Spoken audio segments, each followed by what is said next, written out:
మనకి ఆడపడుచు ఒకలాగాను మన చెల్లెలు ఒకలాగా ఎలా కనపడతారమ్మా? నాకు ఎప్పటికీ అర్థం కాదు ఆ విషయం. అసలు మన మొగుడు అక్కగారు ఒకలా కనపడుతుంది మనకి, మన అక్కగారు ఒకలా కనపడుతుంది. ఇది అర్థమైతే అద్వైతం అంతా అర్థమవుతుంది. ఇదే దృష్టి భేదం. మీ అక్కగారు అయ్యేసరికి నువ్వు అన్నీ సర్దేసుకుంటావు ఇక్కడ. అదే భర్త అక్కగారు వచ్చేసరికి వచ్చేస్తారు చెప్పబెట్టకుండా. అది మన అక్క వస్తే ఎప్పుడు ఎంతకాలం అయిందో వచ్చి మా అక్క నమశివాయ.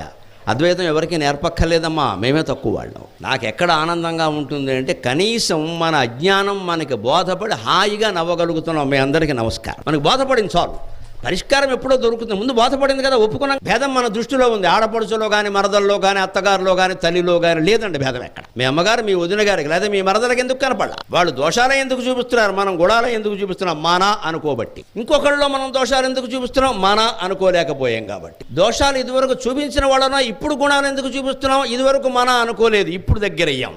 ఇదంతా మానవ సంబంధాలన్నీ అవసరాల మీద ఆధారపడి ఉంటాయి. దీనికి పెద్ద లాజిక్ అనవసరం.